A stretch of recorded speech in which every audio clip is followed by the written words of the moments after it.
ఒక కేంద్ర మంత్రి రాజీనామా చేశారు. దేశవ్యాప్తంగా విద్యార్థులు నెల రోజుల పాటు చేసిన ఉద్యమం తర్వాత ప్రభుత్వం దిగొచ్చింది. కానీ అసలు మ్యాటర్ అక్కడితో ఆగిపోలేదు. భారతదేశంలో ఎగ్జామ్ సిస్టమ్ మొత్తాన్ని మార్చేయడానికి దేశంలోని టాప్ బ్రెయిన్స్ని ఒకే టేబుల్ మీదకి తీసుకొచ్చింది కేంద్రం.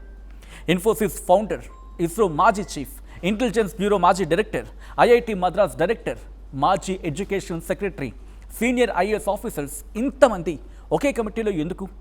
ప్రభుత్వం కేవలం పేపర్ లీక్ ఆపాలను చూస్తుందా, లేక భారతదేశ ఎగ్జామ్ సిస్టమ్ని రీసెట్ చేయబోతుందా? ఈ వీడియో చివరి వరకు చూస్తే మీకు ఒక విషయం అర్థమవుతుంది.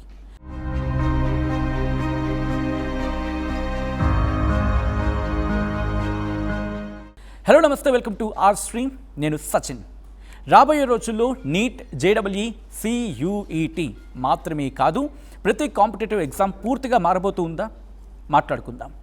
భారతదేశంలో కోట్లాది మంది విద్యార్థుల భవిష్యత్తును నిర్ణయించే ఒకే విషయం కాంపిటేటివ్ ఎగ్జామ్స్. ఒక్క మార్క్, ఒక్క ర్యాంక్, ఒక్క సీట్, ఒక చిన్న పేపర్ లీక్ లక్షలాది మంది జీవితాలను తారుమారు చేయగలదు. గత కొన్నేళ్ళుగా నీట్, జేడబ్ల్యూ, సియుఈటి ఇలాంటి పరీక్షల చుట్టూ ఎన్నో కాంట్రవర్సీస్ జరుగుతూ ఉన్నాయి, వచ్చాయి. Paper leak, impersonation, dummy candidates, digital fraud, question paper mafia ఇలాంటి ఆరోపణలు విద్యార్థుల్లో ఎగ్జామ్ సిస్టమ్ మీద నమ్మకాన్ని పూర్తిగా దెబ్బతీస్తూ ఉన్నాయి. అందుకే ఈసారి ప్రభుత్వం కేవలం ఒక ఇన్వెస్టిగేషన్తో సరిపెట్టలేదు, సిస్టమ్ని మార్చాలని నిర్ణయించింది. ధర్మేంద్ర ప్రధాన్ రాజీనామా చేసిన ద వెరీ నెక్స్ట్ డేని ప్రధాని మోదీ విద్యార్థులను ఉద్దేశించి ఒక వీడియో మెసేజ్ విడుదల చేశారు. ఆ వీడియోలో కీలక ప్రకటన చేశారు ప్రధాని. ఇండియాస్ ఎగ్జామ్ సిస్టమ్ని పూర్తిగా బలోపేతం చేయడానికి హై పవర్ టాస్క్ ఫోర్స్ ఏర్పాటు చేస్తున్నామని చెప్పుకొచ్చారు ప్రధాని. అంతేకాదు, ఈ కమిటీకి చైర్పర్సన్గా దేశంలో డిజిటల్ రివల్యూషన్కి ప్రతీకగా నిలిచిన ఇన్ఫోసిస్ కోఫౌండర్ నందన్ నీలేకని ఆయనని నియమించింది కేంద్రం. ఇక్కడే అందరూ షాక్ అయింది. ఎందుకు అంటే ఇది కేవలం ఎడ్యుకేషన్ కమిటీ కాదు, ఇది technology, security, space science, administration, logistics, education ఈ అన్ని రంగాల ఎక్స్పర్ట్స్తో రూపొందించిన స్పెషల్ టీం. చాలామంది ది వెరీ ఫస్ట్ క్వశ్చన్ ఇదే అడిగారు, ఎగ్జామ్ రీఫార్మ్స్కి సాఫ్ట్వేర్ ఎంటర్ప్రెన్యూర్స్ ఎందుకు? దానికి కారణం చాలా సింపుల్. నందన్ నీలేకని అంటే కేవలం ఇన్ఫోసిస్ ఫౌండర్ మాత్రమే కాదు, భారతదేశంలో కోట్లాది మందికి డిజిటల్ ఐడెంటిటీగా మారిన ఆధార్ ప్రాజెక్ట్కి రూపశిల్పి. అంటే దేశంలో అత్యంత పెద్ద డిజిటల్ ఇన్ఫ్రాస్ట్రక్చర్ని నిర్మించిన వ్యక్తి. ప్రభుత్వం ఇప్పుడు అదే ఎక్స్పీరియన్స్ని ఎగ్జామ్ సిస్టంలో ఉపయోగించాలని చూస్తూ ఉంది. క్వశ్చన్ పేపర్ జనరేషన్ నుంచి encrypted storage, digital distribution, candidate verification, biometric authentication, AI monitoring, cyber security, result processing, ప్రతి స్టేజ్ని టెక్నాలజీతో సెక్యూర్ చేయాలన్నది ఈ కమిటీ లక్ష్యం. అంటే ఇకపై ఎగ్జామ్ అంటే కేవలం పెన్ అండ్ పేపర్ కాదు, టెక్నాలజీ వర్సెస్ చీటింగ్ అనే కొత్త యుద్ధం మొదలు కాబోతూ ఉంది. గవర్నమెంట్ కేవలం కమిటీతోనే ఆగిపోలేదు. ఇంకోవైపు public examinations, prevention of unfair means, public examination amendment bill 2026ను కూడా తీసుకొస్తూ ఉంది. ఈ చట్టం ద్వారా paper leak, organised exam fraud, digital cheating, impersonation లాంటి నేరాలపై మరింత కఠినమైన శిక్షలు తీసుకురావాలని కేంద్రం నిర్ణయించింది. ప్రత్యేక ఫాస్ట్ ట్రాక్ కోర్ట్స్ ఏర్పాటు చేసి ఇలాంటి కేసులపై వేగంగా దర్యాప్తు జరిపి త్వరితగతిన విచారణ జరిపే విధంగా వ్యవస్థను బలోపేతం చేయనుంది. ప్రభుత్వం పంపుతున్న మెసేజ్ ఒక్కటే, clear, in fact crystal clear message ఇది. ఏంటది? పేపర్ లీక్ ఒక చిన్న నేరం కాదు, దేశ భవిష్యత్తుపై దాడి. ఇదే టైంలో నేషనల్ టెస్టింగ్ ఏజెన్సీని కూడా తన హిస్టరీలోని అతిపెద్ద సంస్థాగత మార్పులకు శ్రీకారం చుట్టింది. న్యూ ఎన్టీఏ పేరుతో మొత్తం సంస్థను పునర్నిర్మించే ప్రక్రియ ప్రారంభించింది. Academic standards, technology, security, operations, governance ఈ 5 కీలక రంగాల్లో సంస్కరణలు తీసుకురావాలని నిర్ణయించింది కేంద్రం. అంతేకాదు, మొదటిసారి 4 అత్యంత కీలకమైన సీనియర్ లీడర్షిప్ పోస్టులకు నియామకాలు చేపట్టింది. Assessment and psychometrics, test centre operations, chief information security officer, vigilance and forensic లాంటి విభాగాలకు అత్యున్నత స్థాయి నిపుణులను వెతుకుతూ ఉంది. అదేవిధంగా ఎడ్యుకేషన్ రీసెర్చ్, లా రీసెర్చ్, ఫినాన్స్ లాంటి విభాగాల్లో యువ పరిశోధకులను కూడా ఆహ్వానిస్తుంది కేంద్రం. అంటే ప్రభుత్వం కేవలం తప్పు చేసిన వారిని శిక్షించడమే కాదు, ఫ్యూచర్లో తప్పులు జరగకుండా ఉండే వ్యవస్థను నిర్మించాలని చూస్తూ ఉంది. ఇప్పుడు ఈ కమిటీలోని సభ్యుల గురించి కొంత మాట్లాడుకుందాం.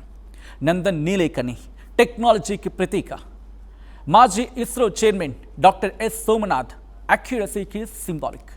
ఒక రాకెట్ లాంచ్లో చిన్న తప్పు కూడా కోట్ల రూపాయల నష్టానికి దారితీస్తుంది.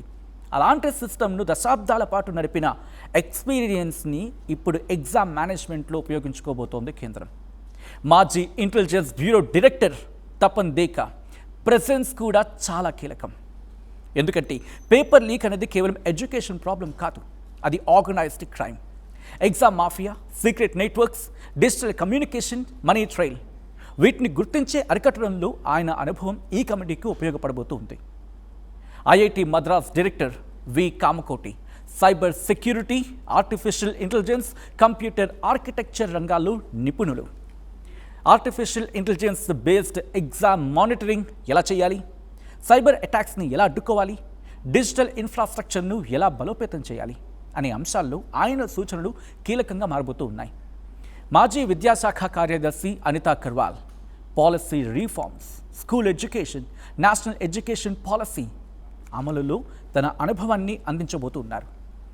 ఇక సీనియర్ ఐఏఎస్ అధికారి అమృత్ లాల్ మీనా దేశవ్యాప్తంగా వేలాది ఎగ్జామ్ సెంటర్స్ నిర్వహణ, logistics, administration, ground level implementation, ఈ అంశాల్లో తన ఎక్స్పీరియన్స్ని ఉపయోగించబోతూ ఉన్నారు.